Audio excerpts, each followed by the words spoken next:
এই ছবি সরাসরি দর্শকদের দেখাতে থাকো এবং এইটা সমাজে সব স্তর থেকে প্রতিবাদ একেবারে রাজপথে নেমে এসেছে। প্রতিবাদের ঢেউ দেখা যাচ্ছে রাজপথে। মহিলারা নারী সুরক্ষার দাবিতে এবং একই সঙ্গে যেভাবে আরজিকরে ঘটনা ঘটেছে, ধর্ষণ থেকে নৃশংস হত্যাকাণ্ডের ঘটনা, তার বিচারের দাবিতে মহিলারা নেমেছেন রাস্তায়।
কলেজ স্ট্রিটের ছবি দেখতে পাচ্ছেন, মহিলারা নেমেছেন রাস্তায়, অন্যদিকে পথে নাগরিকরা নেমেছেন রাস্তায়। শিয়ালদার ছবি আপনাদের দেখাবো।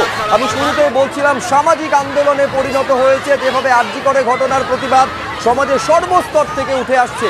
তিন জায়গার ছবি আপনাদের সামনে আমরা তুলে ধরছি। একদিকে কলেজ স্ট্রিট, শিয়ালদা এবং একই সঙ্গে বিরোধী রাজনৈতিক দল হিসেবে কংগ্রেস রাস্তায় নেমেছে। এই যে নাগরিকদের যে প্রতিবাদ আন্দোলন, যেটা শিয়ালদা থেকে দেখতে পাচ্ছেন, আমাদের প্রতিনিধি রুমা পাল এই মুহূর্তে সরাসরি আমাদের সঙ্গে রয়েছে। চাইবো রুমা, সেই ছবিটায়, এই প্রতিবাদের ছবিটায় দর্শকদের সামনে তুলে ধরো। দেখো, জানিয়ে রাখি যে আরজিকরের প্রতিবাদে কিন্তু এখন এই মুহূর্তে প্রতিদিনই কিন্তু মিছিলের শহর হয়ে গেছে এবং আজকেও কিন্তু নজরুল প্রয়াণ দিবসে আরজিকরকে নিয়ে এই কাণ্ডের প্রতিবাদে নাগরিক দ্রোহ নাম করে পুরো নাগরিক সমাজ এবং সাংস্কৃতিক এবং সামাজিক সংগঠনের সঙ্গে যারা যুক্ত সেই নাগরিকরাই কিন্তু আজকে পথে নেমেছে এবং এই মিছিল যাচ্ছে তো শিয়ালদা থেকে কলেজ স্ট্রিটের পথে এবং তাদের একটাই বক্তব্য যে দ্রুত বিচার হোক। প্রত্যেকেই চাইছেন দ্রুত বিচার হোক এবং এর প্রতিবাদে, এই কাণ্ডের প্রতিবাদে কিন্তু তারা রাস্তায় নেমেছেন। কিভাবে এই নারী নির্যাতনের জন্য যে হচ্ছে এবং দ্রুত এর বিচার চাই। কারণ দেখো, এই বিচারের দাবিতে কিন্তু প্রতিদিনই আমরা দেখতে পাচ্ছি যে কলকাতা শহর মিছিলের শহর, সারা রাজ্য জুড়ে কিন্তু মিছিলের শহর হয়েছে। আজকেও কিন্তু সেটার কোনো বিরতি নেই এবং সেক্ষেত্রে দেখা যাচ্ছে নাগরিক দ্রোহ, তারা রাস্তায় নেমেছেন, শিয়ালদা থেকে কলেজ স্ট্রিট পথে যাচ্ছেন। তাদের একটাই দাবি, দ্রুত বিচার চাক এবং এই ধরনের জঘন্য কাণ্ডের প্রতিবাদে তারা রাস্তায় নেমেছেন এবং প্রশাসনের দিকে তারা বলছেন যাতে প্রশাসন দ্রুত বিচার করুক, কোনোভাবেই তারা যাতে এই ঘটনার আবার পুনরাবৃত্তি না হয় সেটারই তারা দাবি জানাচ্ছেন। সেই দাবি তারা জানাচ্ছেন, আরজিকর কাণ্ডের বিচার, দ্রুত বিচার এবং অপরাধীর শাস্তি হোক, এই দাবিটা তোলা হচ্ছে। বিভিন্ন জায়গা থেকেই একই সুর শোনা যাচ্ছে। এরই পাশাপাশি কংগ্রেসের প্রতিবাদ মিছিলের ছবিও আপনারা দেখছেন।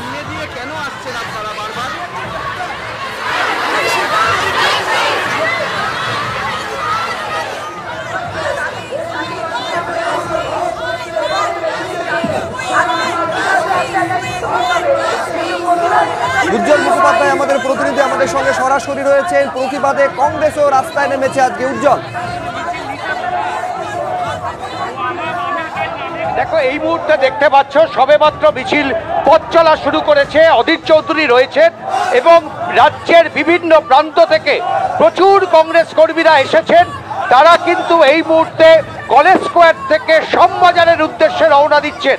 আমার শ্যামল যারা যতটা দেখাতে পারছে, আমরা ক্যামেরায় যতদূর পর্যন্ত দেখাতে পারছি, দেখো যে কংগ্রেস কর্মীরা কাতারে কাতারে কংগ্রেস কর্মী, কেউ কালো পতাকা হাতে নিয়ে, কেউ বা মাথায় ফেট্টি বেঁধে তারা কিন্তু এই ঘটনার প্রতিবাদ জানাতে রাস্তায় নেমেছেন, সোচ্চার হচ্ছেন।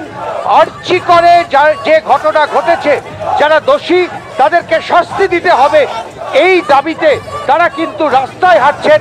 প্রচুর পরিমাণে মহিলা কংগ্রেস কর্মীরা তারা রাস্তায় নামছেন এবং প্রত্যেকের মুখেই একটাই স্লোগান, তারা জাস্টিস চান। প্রত্যেকের মুখে একটাই দাবি, তারা জাস্টিস চান। এবং সেই জাস্টিসের দাবি তুলে এই মুহূর্তে কিন্তু কংগ্রেসের মিছিল কলেজ স্কোয়ার থেকে শুরু হয়ে এগিয়ে যাচ্ছে একেবারে শ্যামবাজার পর্যন্ত। আমরা যেখান থেকে ছবি দেখাচ্ছি তার আগেও প্রচুর কংগ্রেস কর্মী তারা রাস্তায় হাঁটছেন। এখানে মহিলারা রাস্তায় হাঁটছেন, পেছনে অধীর চৌধুরী তিনিও রাস্তায় হাঁটছেন। ফলে সব মিলে এই মুহূর্তে কংগ্রেস তারা মনে করছেন যে জাস্টিসের জন্য রাস্তায় থাকতে হবে, আর সেই কারণে তারা কিন্তু রাস্তায় নেমেছেন। তারা এগিয়ে যাচ্ছেন মিছিল নিয়ে কলেজ স্কোয়ার থেকে শ্যামবাজারের উদ্দেশ্যে। একেবারে কলেজ স্কোয়ার থেকে শ্যামবাজারের উদ্দেশ্যে অধীর চৌধুরীর নেতৃত্বে এই যে কংগ্রেসের প্রতিবাদ মিছিল ক্রমশ এগিয়ে চলেছে, সেই ছবি সরাসরি তুলে ধরছেন উজ্জ্বল মুখোপাধ্যায়।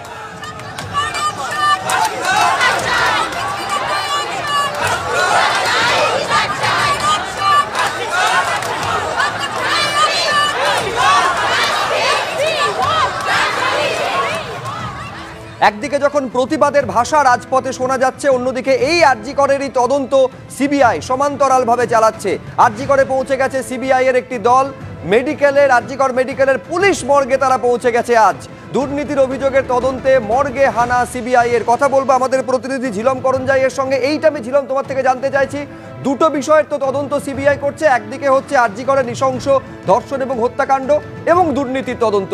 কোনটার ক্ষেত্রে আজকে সিবিআই পৌঁছলো, কোথায় গেল, কি ডেভেলপমেন্ট আজকে হলো? একদম সাঁড়াশি আক্রমণ সিবিআইয়ের। তিনটে টিম সিবিআইয়ের এই মুহূর্তে আরজি কর মেডিকেল কলেজ হাসপাতালে রয়েছে। আমরা যেখানে রয়েছি সেটা হচ্ছে স্টোর, এবং এই স্টোরে মেডিকেল রেকর্ডস এবং অন্যান্য যে বিষয়গুলো স্টোরের সমগ্র সামগ্রী থাকে, এখানে সিবিআইয়ের একটি টিম এসছে। এর আগে সিবিআই টিম এসে প্রথমে তারা যান আরজি করের মর্গে। সেখানে তারা আরজি করের মর্গে গিয়ে ফরেন্সিক ডিপার্টমেন্টের যিনি এইচওডি তার সঙ্গে কথা বলেন দীর্ঘক্ষণ। কথা বলে তার থেকে সমস্ত রকমের তথ্য নেওয়ার চেষ্টা করেন। সেখানে উপাধ্যক্ষ সপ্তর্ষি চট্টোপাধ্যায়কে ডেকে পাঠানো হয়, তিনি আসেন।